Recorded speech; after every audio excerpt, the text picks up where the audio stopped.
after 6 years in the United States, there was always people ask me about where is a must-go place for China.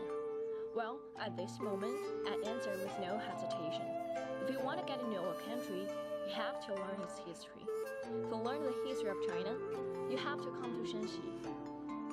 So this time, I did some research, and I've decided to go to the hometown of Sima Qian, Hancheng City.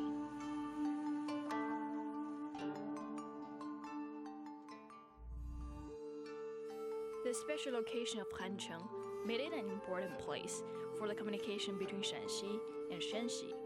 Many business people from Shanxi came to Hancheng. The Jia family is one of those.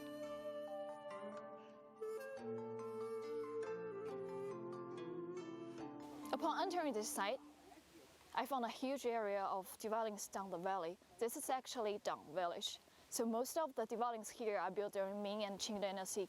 They have a history of 670 years. Unlike other eastern villages in Shanxi or other area, the house owners of Dang Village down here, they're still living in their houses.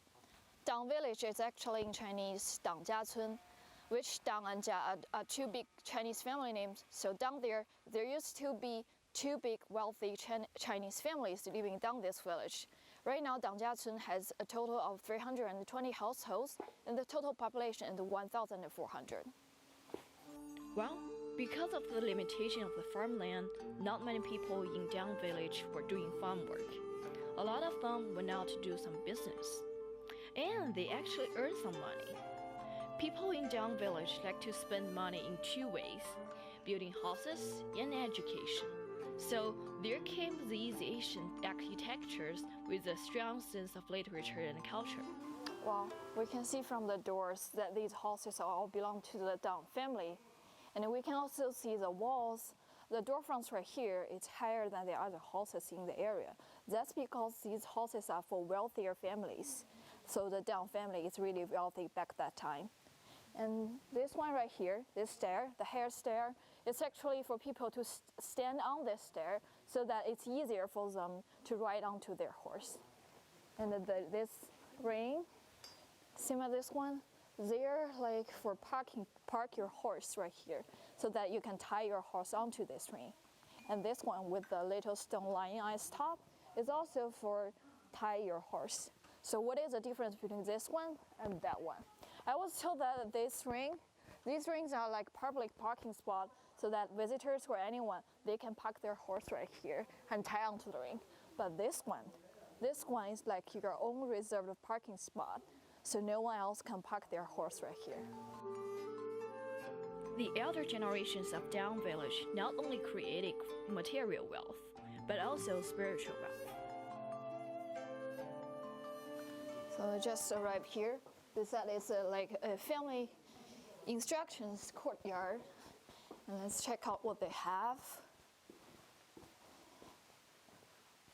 So it's like a quadrangle courtyard.